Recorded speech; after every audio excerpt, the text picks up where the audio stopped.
Hey guys, thanks for tuning in to this episode of the Game of Gymnastics podcast. This week I'm joined by Chelsea Orne, a sports psychologist that works closely with British gymnastics, among with a few other sports. We'll talk about what makes gymnastics so special.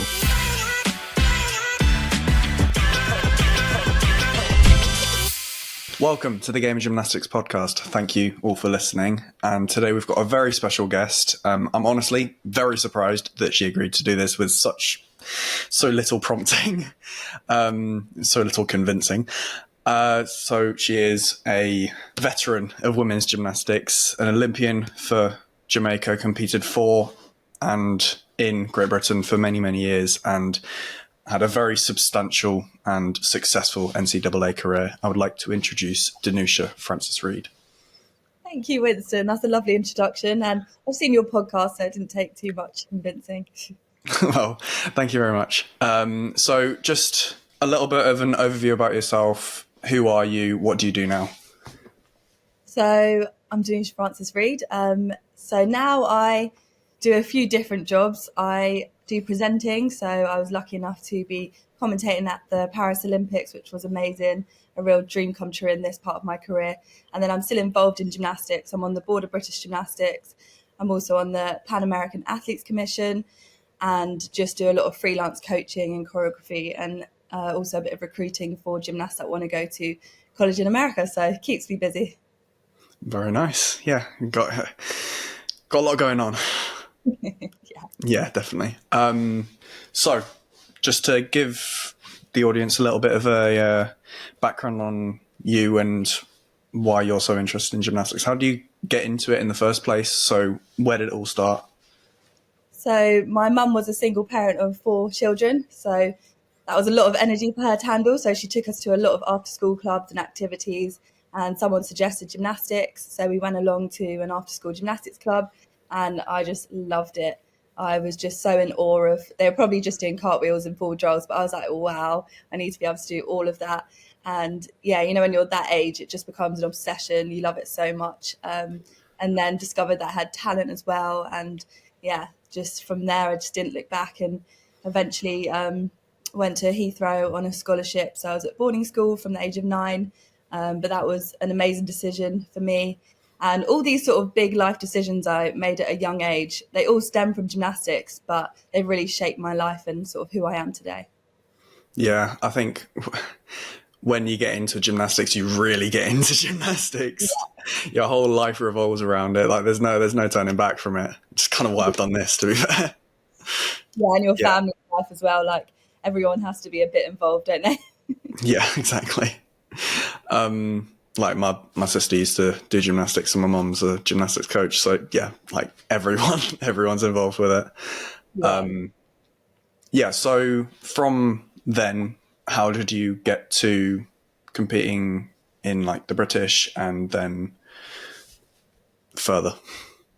So I was just kind of following the pathways, doing compulsories and voluntaries. And then the first one that you could do when I was 9 years old was compulsory 4. And I won that. So that was crazy, because obviously you don't know how good you are against everyone else in Britain until you compete against everyone else in Britain. And then obviously we went on to the voluntaries, and then I ended up winning the kind of combined British Championship that year. So the first chance that I could to become a British champion, I did, which was just unbelievable. And looking back, it's like pretty cool. And I always keep that medal. That's one of my favourite medals, because it kind of was such a big moment for my young self. Yeah, and then just going forward from there, just carrying on through the ranks. I think I sort of stayed at least in the top 6 all throughout my career with Great Britain, which was until I was 19. When I was 18 was when I went to UCLA, so University of California in Los Angeles, on a gymnastics scholarship. And then I did one more competition for Great Britain, which was the World University Games, which you have to be a university student. So obviously it's a little bit easier. You're not fighting for a spot against the rest of the national squad, just a few people. And that was an amazing competition, actually a really great one to kind of finish my Great Britain career on, because to then carry on competing for Great Britain while living in America just wasn't going to be feasible. To, you know, fly back from LA to make squads and trials and stuff, a bit too expensive. And when you're on a scholarship, obviously that's your priority. So I kind of looked into my options, and I never thought I would want to compete elite again. But going to college gymnastics really made me fall in love with the sport again. It's just so much fun out there. Yeah, it was just such a great experience. So then I'm half Polish and half Jamaican, so looked into both options, but just felt like I'd fit in with the Jamaican team. I've always been a massive Usain Bolt fan, so that really convinced me. Aren't we all? And then started competing for Jamaica. So yeah, that was a crazy ride, and I definitely see my career in chapters, and was very much an adult when I was competing for Jamaica. So that was cool because I had just the authority, and I was really dictating my career at that point. And after college, I did stop for a couple of years before then going on to aim for my Olympic dreams in Tokyo, which obviously I did end up becoming an Olympian in Tokyo, but it wasn't without some hiccups along the way. Yeah, I can imagine. Yeah, so when you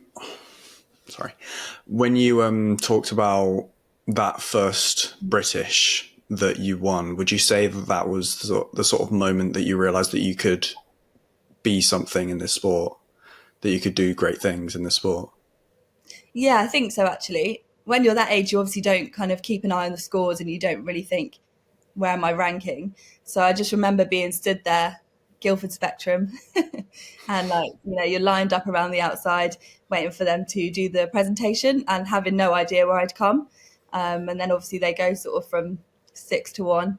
And then when they said the British champion and they said my name, I just remember thinking, looking around, just thinking, no one else has stepped forward. It must have been my name. So tiny, taking this massive step up onto the first place podium and looking for my mum in the crowd. And obviously for her too, she had no idea that I was kind of that good, so to speak. So yeah, it was just an amazing moment. And then I remember then sort of thinking maybe I can go to the Olympics. I remember seeing it a few years before, and being inspired by it then. But yeah, then I think it felt like it could be something real. Yeah, I mean, that is a very very big achievement, getting British all-around gold.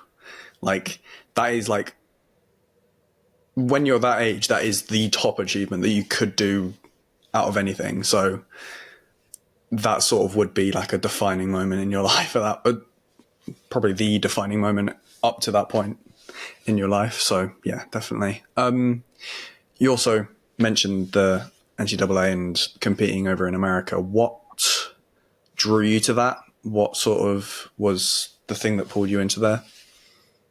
Initially, obviously I spoke about how much I loved gymnastics as a young child, but then, you get into your teenage years, there's all the pressures, there's school, and, national squads and stuff like that weren't always so fun.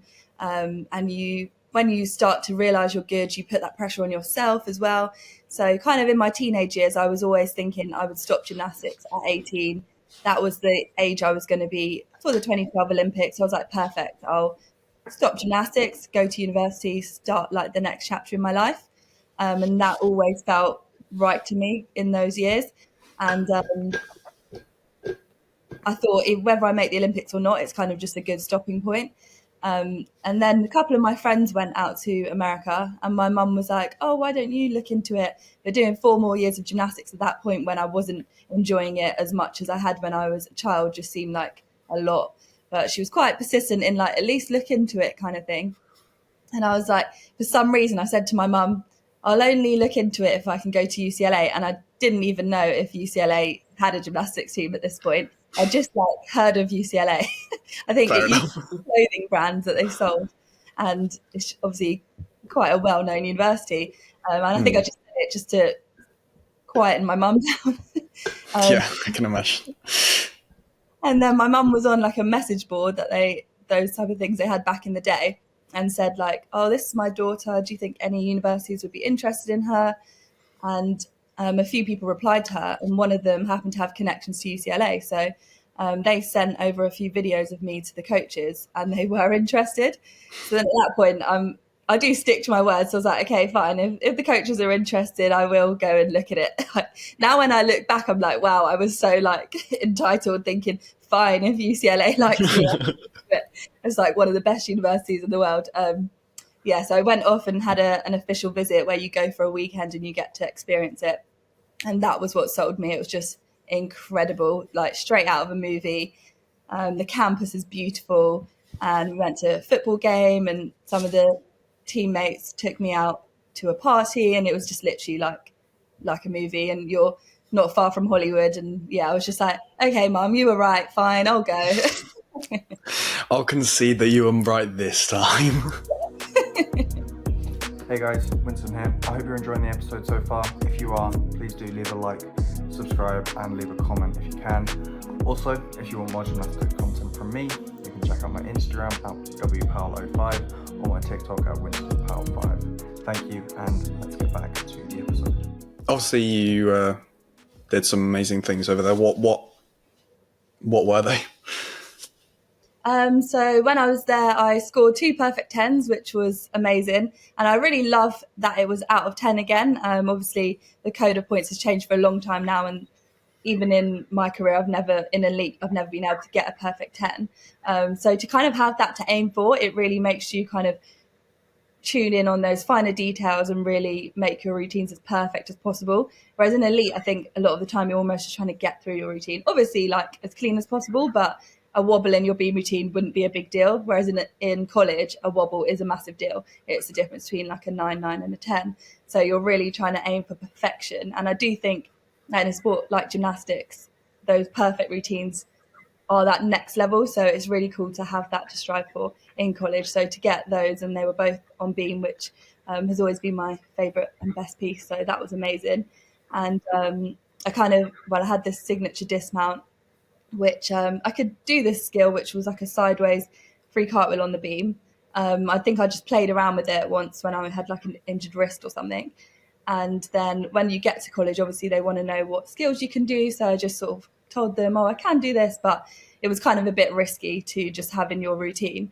And then coming in for my second year, one of the coaches thought of the dismount. So going the sideways free cartwheel into a dismount off the side. Sounded crazy, but you kind of have a bit of time in pre-season where you can play with skills like that, and I managed to do it, and it was honestly the scariest skill to learn at first because the margin for error, and I definitely had a few fun falls on it, but once I got it down, it was actually really consistent, and it was really cool to have a kind of standout skill, and no one else has really done it since. So really cool to have a bit of a signature skill. So I think those were probably 2 really defining things. And then I also became the NCAA balance beam champion in my senior year, which was a really great way to finish off my career there. Yeah, absolutely. It sounds like it. I mean, having sort of, how would that work? So I've got 2 sort of questions about how does that work. First off, how does the perfect 10 work? Like what gets you to a 10? Is it, because I know there has been a competition very recently. It's like an online competition where you start with an execution score of 8 rather than 10, and then you've got difficulty up to 2.0, and then that's how they added up to a 10. How does it work how did it? I don't know if it's changed or anything. How did it work? So still out of 10 now. And you have to have certain requirements and obviously skill level to start from a 10. But most of the D1 colleges, everyone will have 10 start values. And then, I mean, I don't think this is controversial to say because I see it a lot online, but I would say now the judging's gone a bit crazy, and like there's been a lot of 10s. A lot of the records are a bit skewed, but you really had to be perfect, and you almost always had to be the last person. So 6 people in the team compete on each piece. You kind of had to be the last person in your team on that piece to get a 10 because it really had to build up. So say if like the first few people had done really good routines and the person before you got like a 995 or a 9975, then that really set you up to get a 10, but you still had to be perfect. It wasn't a given by any means. So during my 4 years in college, I saw 2 of my teammates get a 10, and then saw one other girl from Stanford get a 10, and then I got my 2 10s. So what's that? That's 5 10s in 4 years that I witnessed. Whereas now I've seen like 3 in 1 meet. So it's definitely changed a bit now. And I do think it was really exciting when it was like, okay, oh my God, the person that started the rotation got a 9-9. And it's like, can the last person get a 10? Because obviously you tend to put your best person up last. So, and you kind of, if you were that last person and you knew you were capable of a 10, if your other teammates had done their jobs, you obviously had that pressure on you, but you're also really grateful because you were like, okay, they set me up, like it's now or never kind of thing. So yeah, it was a team effort in a way to get to that 10 as well. Nice. Yeah, I mean, that's pressure that you're putting on yourself, though. Like, I don't think many people would be like, okay, now you need to get a 10. But yeah, it is pressure you're putting on yourself, but also it's valid. Like, it is a pretty incredible achievement to get that, because people will obviously, elite gymnastics is different, and I think people confuse the two. Because of NCAA probably. But people often talk about the perfect 10 in gymnastics. In elite gymnastics, that's just not going to happen, like ever. But in that, it literally does have to be perfect to get a 10. And that is, obviously that's what you're striving for in training. But considering you got 2 in your entire 4-year career, that says a lot, especially considering how good of a gymnast you were. Thank you. I don't know if you got back in the gym, maybe you'd still be good. I don't know. I did try my dismount a few months ago and managed to do it, but I don't think I'd be getting perfect right now. That is impressive, yeah.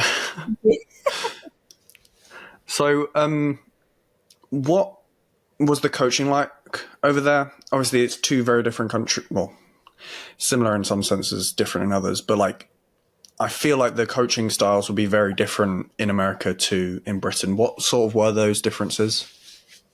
Yeah, I would say I was really lucky all through my gymnastics career, my club career, that I had great coaches, and they were always definitely about coaching the person. It wasn't like gymnastics. Like, they took us on trips abroad, trips to the theatre. We always did a massive Christmas show at my gym, so they very much were about that fun aspect as well.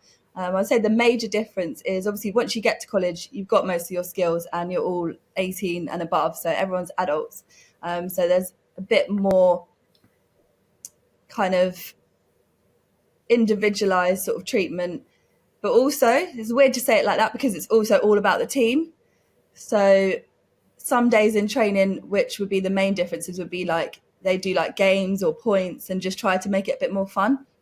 So for example, they might say, okay, you're in partners today, and in your partners you need to score 30 points on each piece. To score 30 points, you have to do 2 routines each that have less than 0.05 deduction. Wait, I can't think of maths right now. 0.5 deductions, and just stuff like that. Or like a stick could be 5 points, and they just try to make it a bit more fun, but also where you're always working together. Whereas obviously in elite, it's a lot more individualized. So yeah, I'd say those were the main differences. Fair enough, yeah. Yeah. You mentioned the fact that you had to sort of build up to a 10. And I'm still very confused about that, honestly, because my thought is always you sort of get what you do, sort of like the execution that you get is based on what you do, not based on any other performances. So how does that work? Well, I'd say usually you would just have your, what they'd call your anchor, your 6th person would be your best person on that piece. So it's usually like that was the person most capable of a 10. And so if everyone else had maybe not done their best routines and your highest score so far was like a 9.75, then to then leap to a 10, the judges just probably wouldn't, because it's kind of like your team needed to be worthy of the 10. And I mean, if they really did stand out and do this amazing routine, the judges would award it. But I would say you'd still probably see a 9.95 or a 9.975. I really feel like that build up, and then like the audience would be getting into it and being like, oh my God, and just that atmosphere. You know, the judges are human beings and they would just be swayed by that, like that natural build up.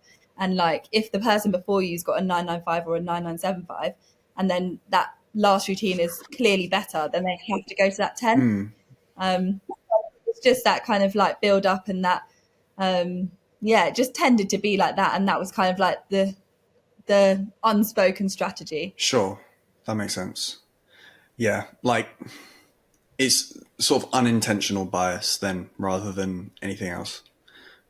That makes Like it's not written like the first person can't get a 10. That's not a rule by any means, but you just usually you'd have someone really good in your first position because you want to have a great start, but you'd usually have your best person last. Sure. And then that would just be the natural kind of build up.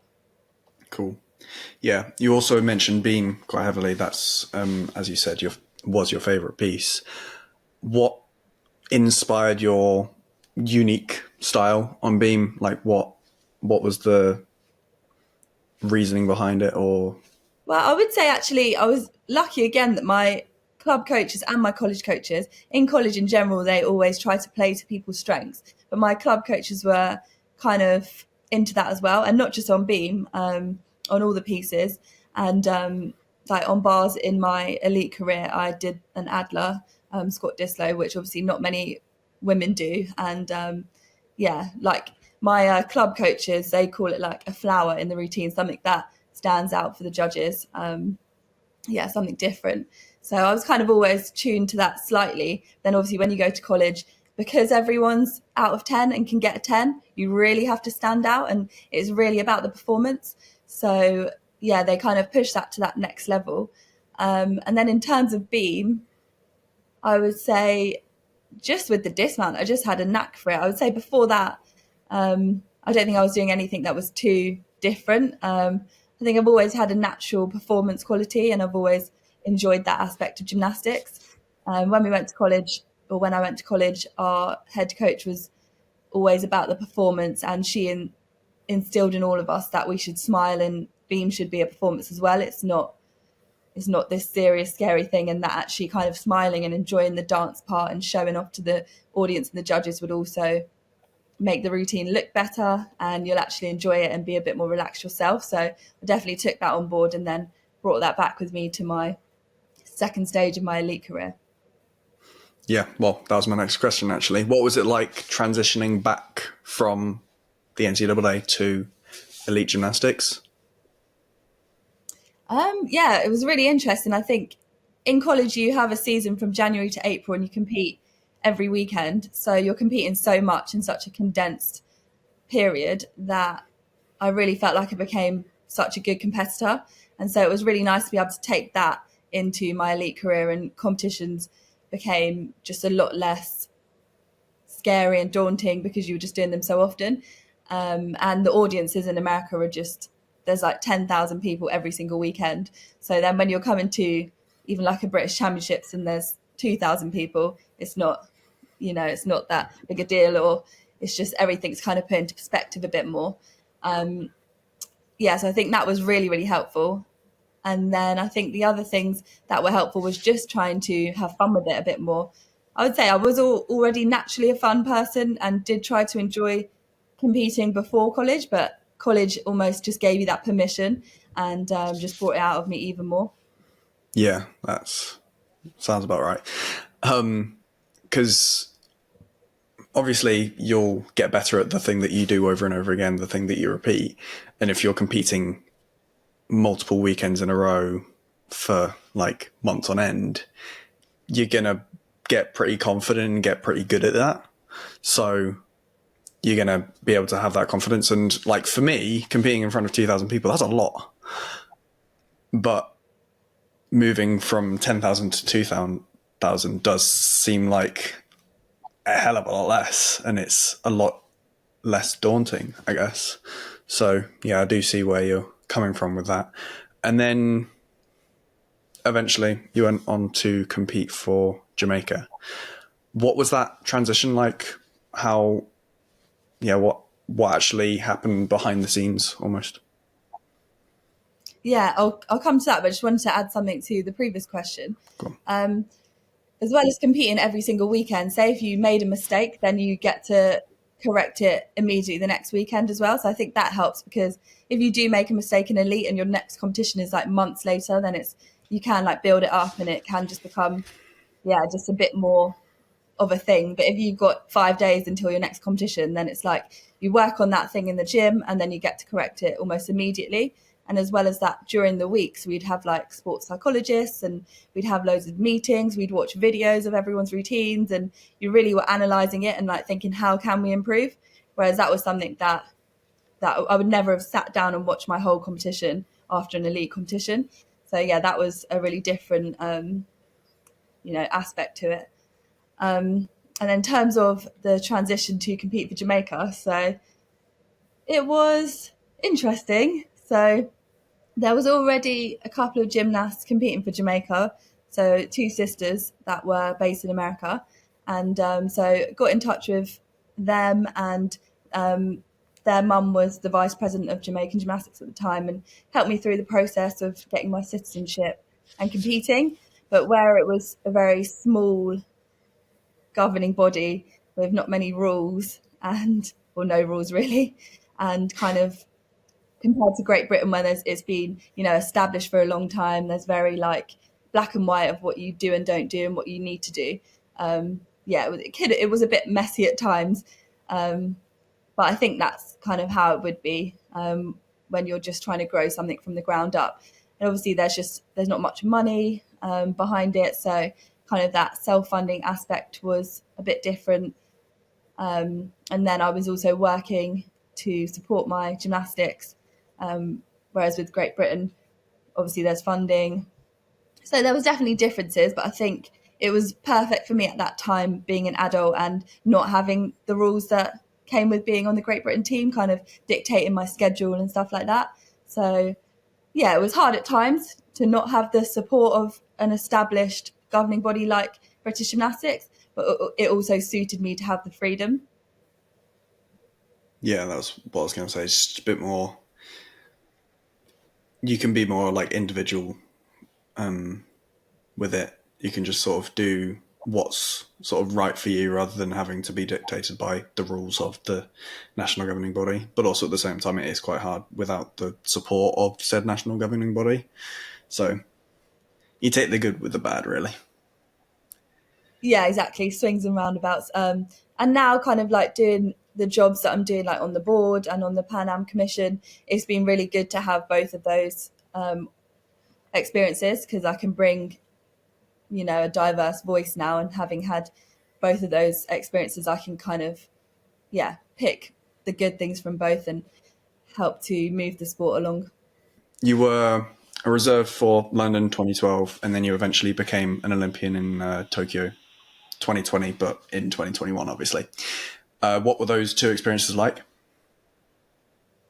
Yeah, so for London, it was hard because that had been what my career had really built up to.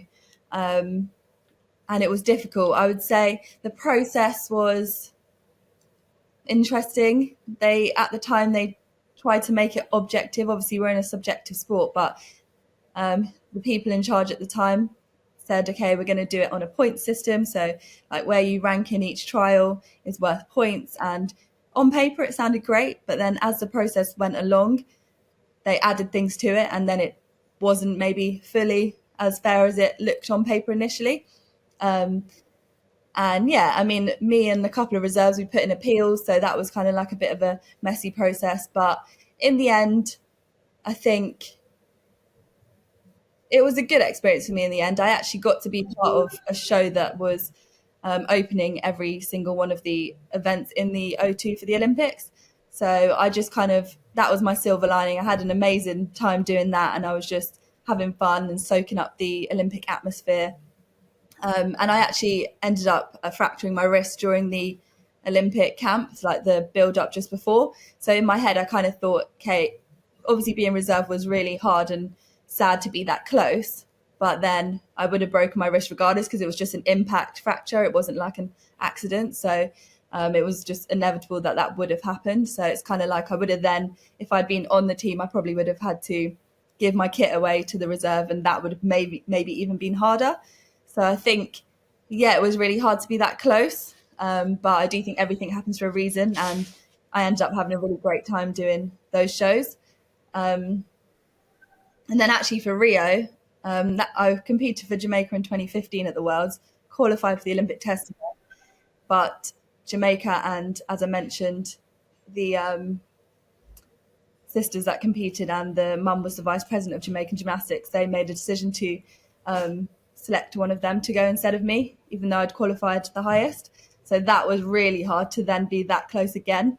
So for me to then go on to Tokyo, I think it was a really difficult decision to start the process, because I thought I'm putting myself in that vulnerable position to maybe, quote unquote, fail again. And, that's hard. So it was difficult to start that process.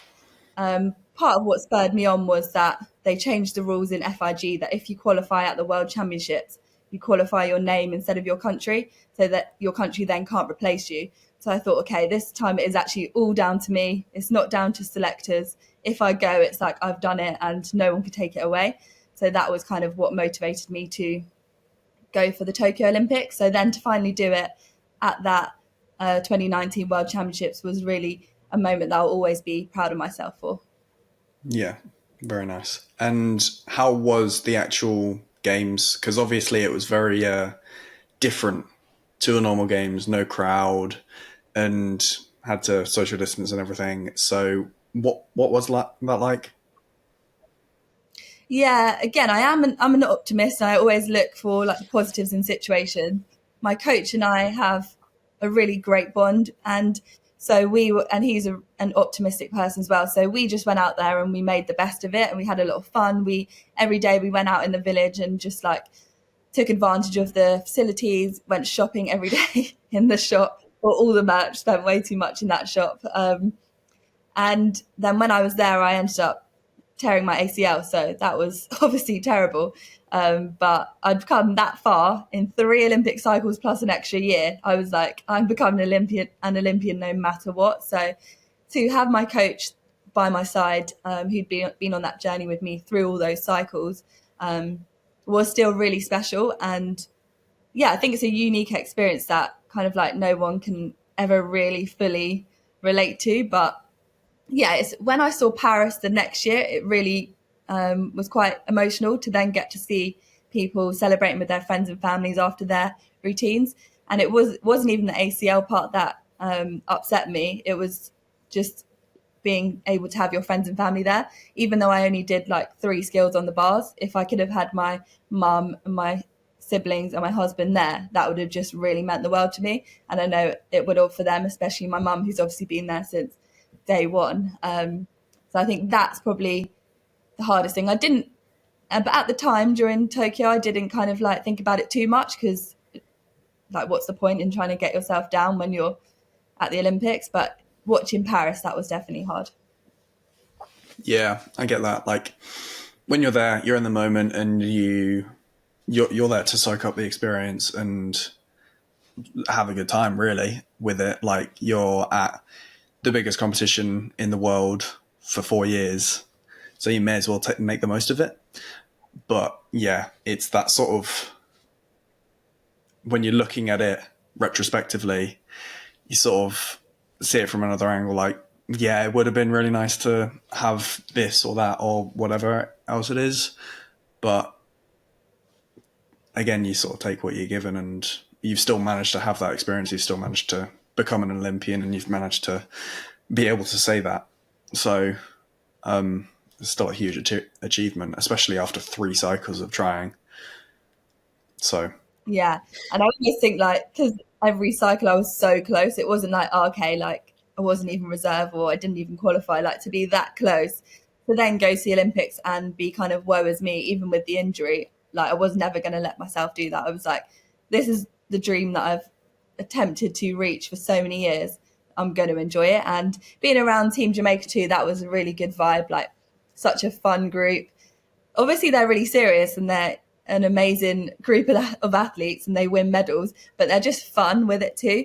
And that's nothing against Great Britain or any other country, but I think like even other countries seem to recognise that in Jamaica, and people always want the Jamaican t-shirts and pins, and it just felt really cool to be a part of Jamaica at the Olympics. And I felt really proud to represent. And also the feedback from Jamaicans, like the Jamaican public, even though, again, I only did a few skills on the bars, I just felt so supported, and so many people were telling me what an amazing achievement it was. And yeah, it did feel like, okay, like I did do this and it is valid, even though it's not how I dreamt it would be. Yeah.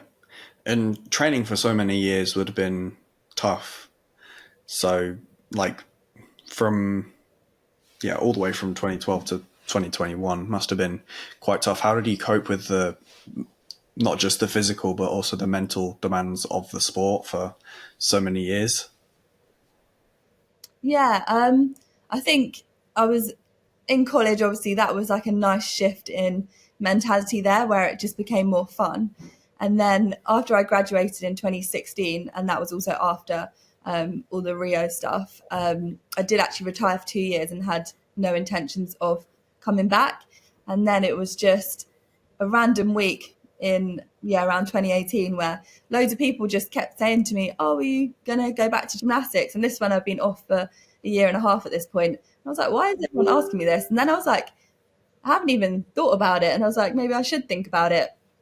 Started to think about it. It was actually, what is stopping me? And apart from that fear of failure, of maybe not achieving my dreams again, there wasn't really anything stopping me, like physically or mentally, with the sport. So yeah, I emailed my coaches and they were like supportive as well. So I wasn't even living near my gym at that time, but moved and made it happen. So I think that was what got me through it. And then in that last chapter from sort of 2018 to 2021, just having a really good support network with my coaches, my family, my now husband, just people that believed in me. And I really thought this is my last shot at that point. So I got quite into doing vision boards and stuff. And who knows if it was a vision board, but it worked out to some degree. So, yeah. You've mentioned how it's been really good and you've had a support network and all that sort of stuff. But obviously gymnastics isn't always positive, and there are tough days and you will often doubt yourself. How do you get through those times? Yeah. I think it's the toughest sport in the world. My college coach, she would always say it's so tough because you can't pass the ball. You are up there alone. And I think sports where they're individual are that much harder for that reason. On those tough days, I'm trying to think. It's really interesting because when you said that, I straight away went back to kind of the teenage years. So I would say those were the tough days, and you're hormonal. And I think there was a really solid group of us at Heathrow where I trained, that were all around the same age and a really talented group. And it tended to be when one person was having a bad day, everyone did have a bit of a bad day. So I think it was, it's just trying to like lean on those people and then be someone that can pick you up. So I think, again, going to America, you learn that, and you kind of have the seniors or the juniors and the seniors who are the older people on the team at college. They've learned by that point, they're in their third and fourth years, that it is their responsibility to pick the team up.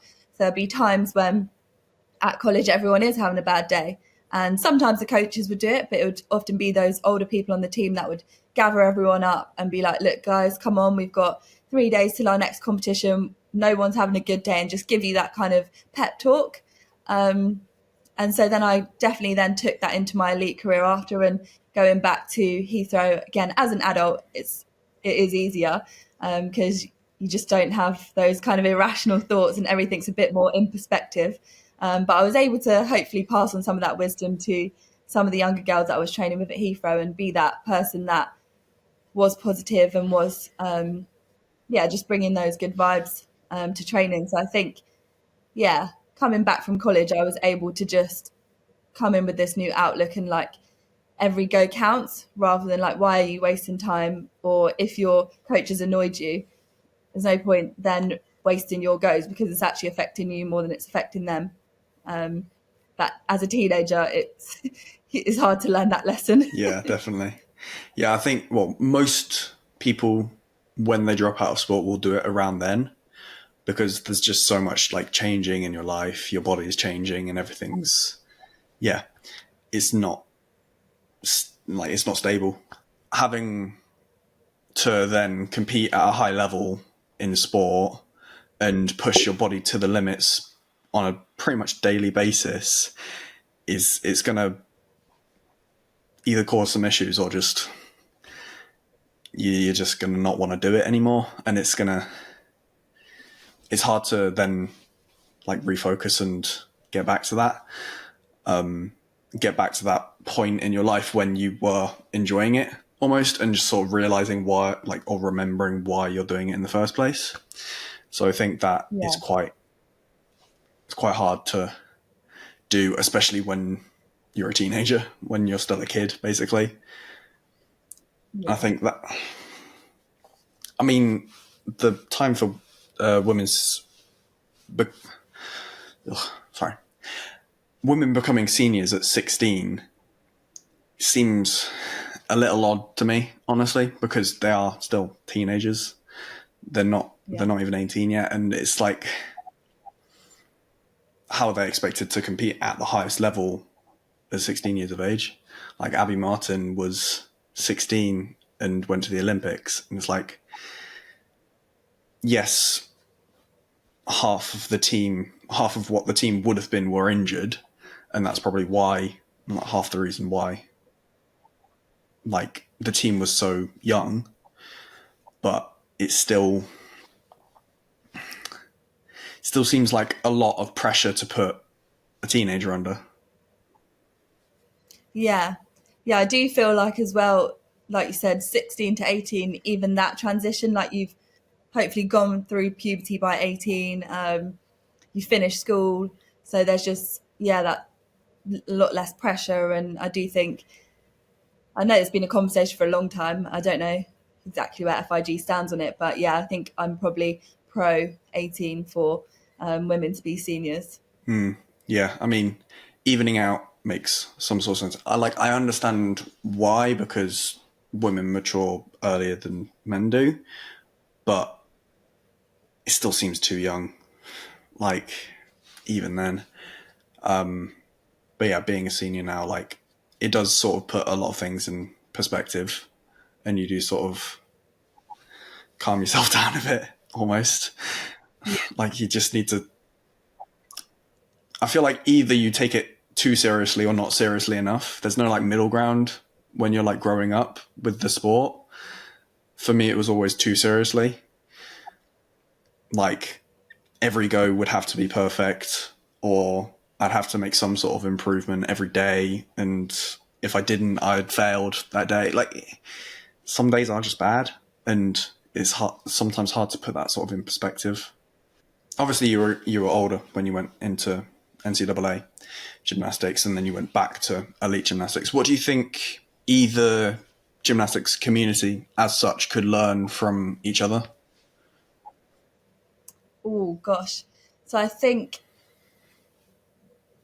I'm just trying to think if college can learn anything from elite. I've got a lot of lessons that elite can learn from college, but I don't know that there's many that college can learn from elite, to be honest. So I'll just go with what elite can learn from college. That would definitely be like the sports presentation side of things, the audience friendly nature of it, involving the audience. I think the elite scoring system is just so complicated. Even if they keep it the same, can it be explained and broken down better? I think the team aspect is really, really fun. Obviously, I know it's an individual sport, but like maybe having more competitions where it's a bit more teamy, because it just makes it more fun, and you're just constantly, like, you're rooting for your friends and your teammates, but when it comes to making a team above even like your best friend, obviously you want to beat them, and it's just like so individual. So I think that aspect could be brought in. I would love it to go to the perfect 10, but I think that probably, where the routines are that much longer and there's a few more sort of like nuances to it, probably isn't realistic. But I do think, again, for the audience, perfect 10 is just way more exciting. And then in terms of like the day-to-day of college, and I've tried to kind of like bring these in my role at British Gymnastics, just we'd have to track our sleep and our injuries, and there was a lot of encouragement to open up and to say, like, how are you feeling?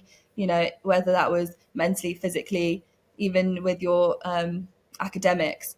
And they just wanted to support you like so wholeheartedly and as a person. And they also call you a student athlete, and it was emphasized a lot at UCLA that like your academics were more important. You have to have a certain grade point average to compete on your team.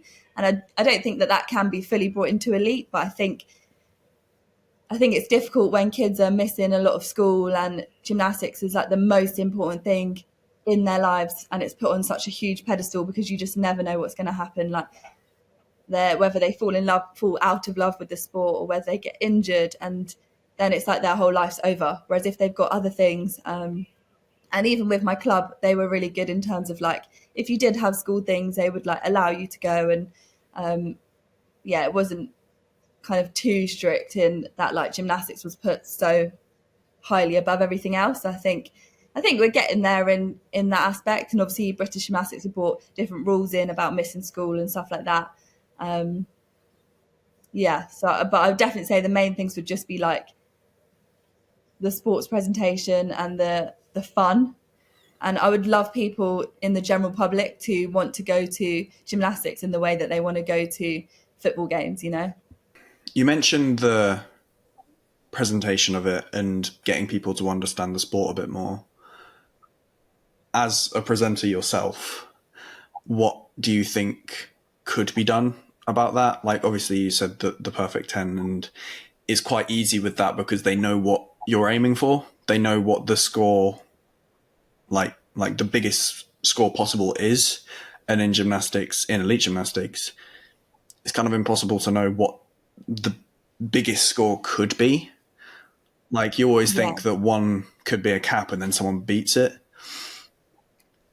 So what do you think could be done to sort of maybe not educate the audience, but educate the audience? So I do think British Gymnastics at the British Championships does do quite a good job. I mean, there's like t-shirt cannons, and obviously they do have the sort of fun walkouts and stuff like that. But to take it to that next level, even with like some of the stars and like the GB national squad, what they did in college was you'd like pre-record some fun videos which might play on the big screen during the touch warm-ups. So that was fun for the audience to watch and get to see the personalities of the gymnasts come out, which was quite fun. Or there'd even be like little quizzes and then prizes for them to win. Like, they literally win TVs and stuff. Wow. Obviously, like, that's like massive scale, but and then other stuff could be like if someone sticks a dismount, like just having graphics that were like stick, just fun things like that, or like specific music that plays, or if we did say, like, obviously it depends because different pieces kind of score differently as well, which is hard. But you could even have a phone app that was like the audience gets to judge, and like they can just put in their score, and then when the score comes up it could be like, oh, this person got it right, just to try and like have some audience interaction. I'm trying to think. Those are just like ideas off the top of my head, but and then even at the British Championships when Luke did his triple back, I was announcing one year and I just made a big deal out of it and highlighted to the audience that it was a triple back. And then a few people, audience members and like British Gymnastics staff, were like, I'm really glad that you did that because I wouldn't have noticed the difference between a double somersault and a triple. But obviously, me knowing how hard that is, I wanted the audience to know that he was doing something that good. I think having announcers and people like that are knowledgeable and that are willing to kind of big up the gymnasts and the exciting skills, and just try to build that story and build that excitement for the audience can really help as well. Yeah, because when you're a gymnast, it's kind of obvious when someone does like a big skill, and it's obvious what's harder and what's easier. But when you're just a generic spectator, you don't sort of realize what's harder, what's easier. And as a gymnast, you can't like sort of put yourself in the audience shoes. And as an audience member, you can't put yourself in the gymnast shoes. So there is a bit of a divide there in terms of, well, just knowledge almost. So I think that could be, the gap could be closed, but also at the same time, it's quite hard to know exactly how to do that. But I think those ideas were quite fun ideas to incorporate it, because it's all well and good trying to educate people, but if they're not going to listen, then it doesn't matter, because it's not going to sink in. So yeah. And you also mentioned a bit earlier now about basically gymnastics not being everything in your life. And I think British gymnastics is starting to sort of do some things about that. It was mentioned quite heavily in a meeting. I don't know what you would call it. It was kind of like a speech by David Hart, who basically spoke to all of the junior, senior development and senior men's, women's and trampolining athletes. So like basically outlining like sort of the plans for the next cycle / 2 cycles. And he did put a big emphasis on us being more than just gymnasts, like being actual people and having social lives and other things going on in our lives rather than just being specifically gymnasts. So I think there is some amount of emphasis still being put on it. Obviously, it's a long way to go, and words are different to actions, and it's hard to know exactly what's going to happen. But I think there maybe will be some sort of progress put forward, and I will try and get him on as well, so we know exactly what that might look like as well. I did email him and he has actually now responded, so we'll see. Can't promise it'll be soon. What about improvements to gymnastics as a whole? Is there any sort of ongoing issues as such in sort of gymnastics as a whole, like FIG, or do you think it's more just individual national governing bodies that would need to alter what they're doing? Yeah, it is a really difficult one because it almost comes back to the individual and even the club, because you've got to find what that balance is for you. And obviously, to get to the highest level, you need to be really dedicated. It does need to be probably the priority, but at the same time, I do still think school needs to be a priority, social life needs to be a priority, because you need to have your balance right, and for your own mental health and sanity, and just for your own like personal development as well. It is really, really hard. And like for one person, they might be able to miss school and really just be so dedicated to their gymnastics, and that works for them perfectly. But for other people, I know personally for me, like I enjoyed to have a social life and to I was like on different sports teams for my school and did like public speaking for my school and stuff like that. And I also really enjoyed that. So it's like being able to explore different things that you're interested in. And then I also mentioned a bit earlier, but our gymnastics club was really good at like taking us on like fun trips and making sure that we also just saw other sides to the world and life. And I always look back and I've got so many fond memories with not only my teammates from my club, but also my coaches, which were outside the gym, which I think is really important and builds stronger bonds and more trust. But the hard part for coaches and establishments like clubs and governing bodies is that I do think it's individual, and it just makes it such a grey area, and it's going to be hard for anyone to get right. But I think where we can start, or where coaches and clubs can start, is by really just trying to get to know your gymnast. And another thing that we did do in college was, as soon as you get there, within like your first few weeks, you do this really in-depth personality test, which is called the Enneagram. And then you get a number from 1 to 9, and each one is like a specific type of personality. And then once the new people have done theirs, so the incoming freshmen, you'll do like a massive team meeting where you kind of like break down each personality type, and there's like an expert on the Enneagram that would come in and really like explain it, and you get a massive booklet that would talk to you in depth about your number, and you do like breakout groups. So I was an 8, so me and the other 8s would split off and just discuss it, because even like though we were all 8s, there was almost like a spectrum within in each number. So then we'd say, okay, I relate to that part. And so then I think for the coaches, obviously in college you need to get to know people really quickly. So for the coaches, they immediately could realise, okay, they're eights, they like this, this and this. But whereas the sevens, they don't like it to be as direct. They're more, if they're having a bad day, they want to be hugged and they want to be loved. Whereas another personality type might be like, I want to be kind of like told I'm not good enough and to have another go, and that might work for them. So yeah, I think that's a good starting point and can almost be a bit of a shortcut to get to know someone. And and hopefully within that you can also find the balance where someone else might need an extra day off or more focus on their outside interests, whereas someone else might need those extra hours in the gym. So yeah, it's a minefield because it is individual and personal, but I do think that could be a good starting point for coaches, because I think coaches are in a space at the moment where they almost don't know how to coach because of everything that's sort of gone on. So I think that could be a good starting point. Yeah.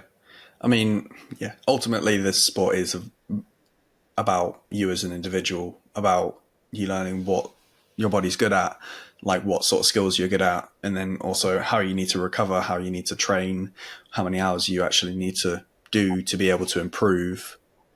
Like because it's sort of like a bell curve in terms of how many hours you do and how much improvement you make, because eventually if you're doing too many hours you'll just drop off because you'll get injured and you'll have other issues or you'll have mental blocks. So you need to find the sort of right amount of hours for you, and you need to find the right sort of reward methods. And yeah, there's so much to think about, and it's all very individual, so it's impossible to sort of tailor an entire nation's way of training and coaching to everyone in said nation when it's such an individual sport. Well, any sport is individual in that sense, but because it's gymnastics and because some people will specialize in men's gymnastics at the very least, like 3 specific pieces, and then someone else could specialize on the other 3 pieces, and they don't match literally at all. It's almost like they're doing 2 different sports, and yet they've got one program to cover it all. Yeah, one sec. Yeah, and actually you're making me think of a couple of other things. At college, they actually, for the most part, when I was there, they would give us the day off before the competition. And if it was a home meet, you just have the day off. And then if you were traveling, it would be a travel day. And then I started to realize that was really good for my body. Like I would feel so fresh on competition day. Whereas some of my other teammates, for them, that wasn't good. So they'd usually go to a workout gym and just like do a bit of cardio or a bit of like strength training or something like that, and that worked for them. But because I realized that, then when I went back to my elite career, I was able to tell my coaches like I actually thrive if I have a day off before the competition. And then luckily for me, when I was competing for Jamaica, I was able to just do that and just say like, these are the days I want to train when we're out of the World Championships, and I'm going to take the day off before the competition. And if that didn't suit the other Jamaican gymnasts, obviously they just did their own thing too. But obviously with Great Britain, you can't really do that. I think they're starting to be a bit more flexible. And I know I'm good friends with Becky Downey, and she's obviously a lot older and she knows herself and her body and mind. And so they've been listening to her and some of her needs. And I think they're doing that with all of them a lot more. But yeah, that was something that I learned along the way. And like you said, everyone's different.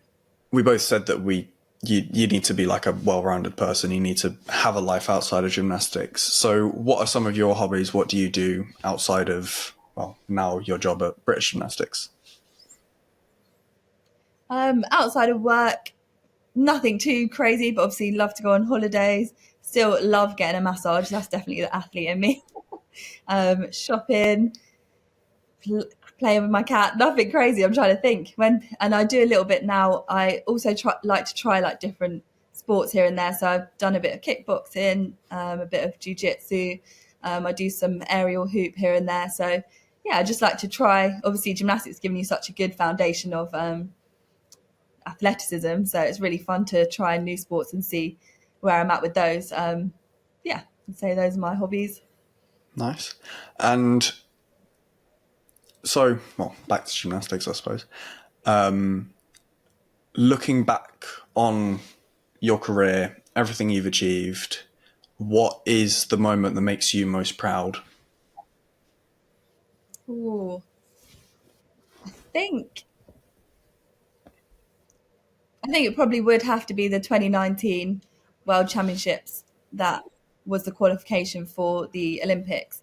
As I mentioned earlier, obviously after coming so close and knowing how sad and it can be after, like when you have that disappointment, knowing that it was all down to me. I kind of knew that I was capable, sort of score wise, and where I had to rank. But that almost made it harder. You know, if you're an underdog, it's like you've got nothing to lose. But where I knew that I could get into that Olympic qualification ranking, I naturally put a lot of pressure on myself.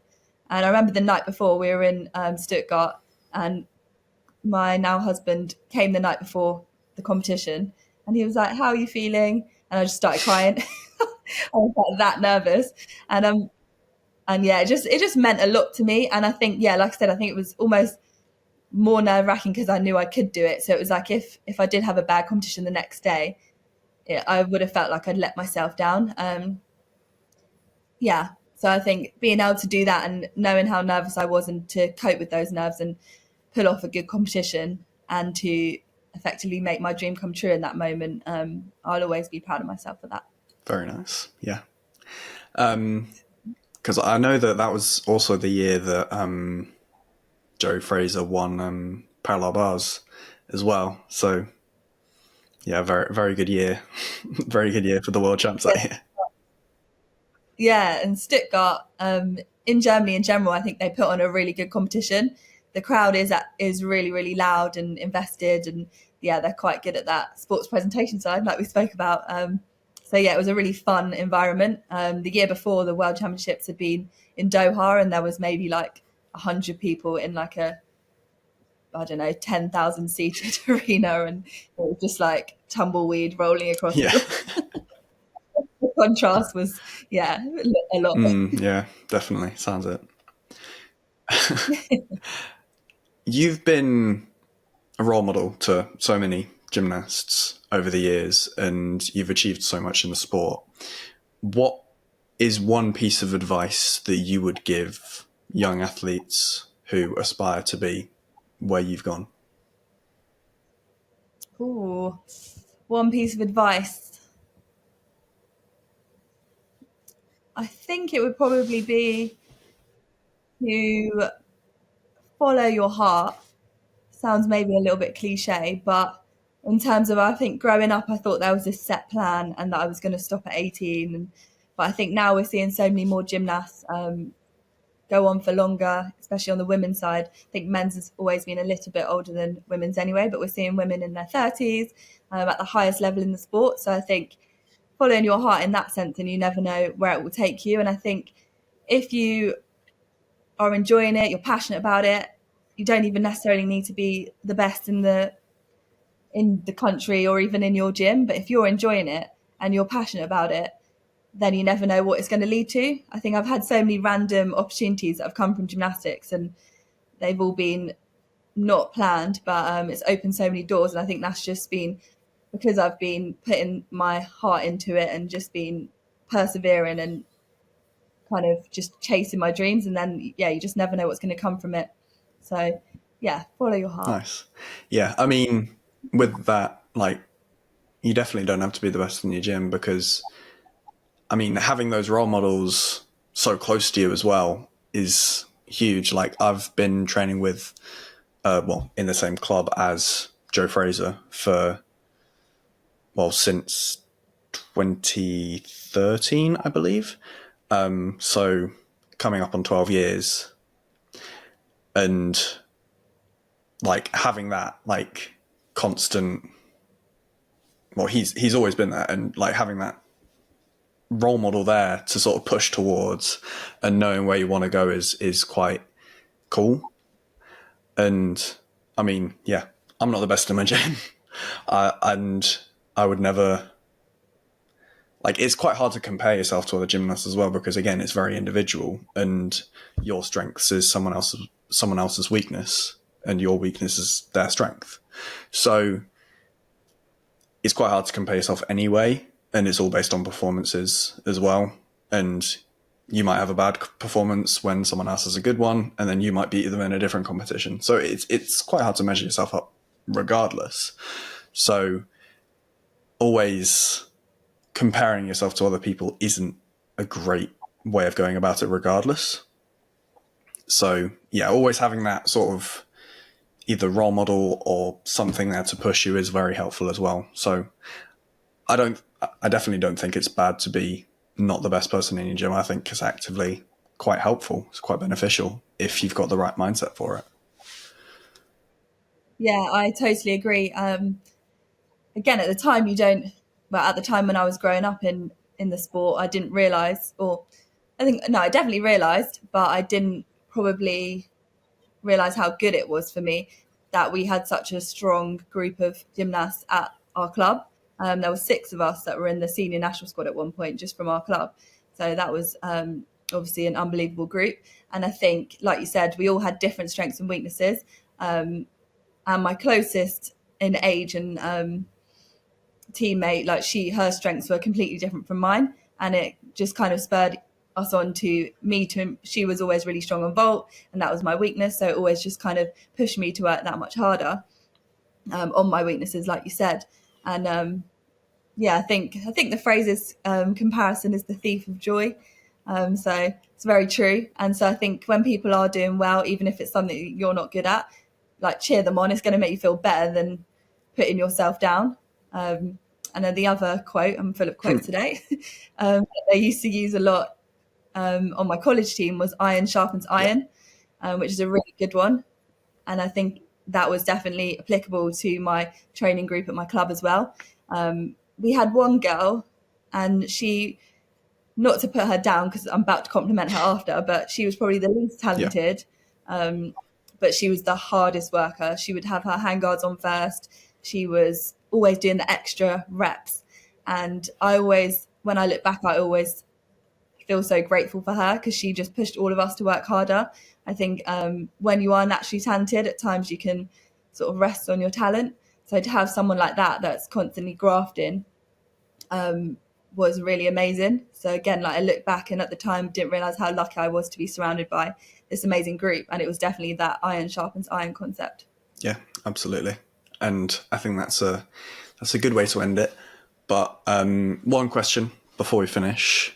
Now you've been on, and now you've had a chance to experience what it's like to be on this side of the interview. Who do you think would be another good guest that I could have on to the podcast? Oh, so many people. Let's see. I think someone that you could have that would be amazing would be Ellie Black. Right, yeah. From Canada. Yep.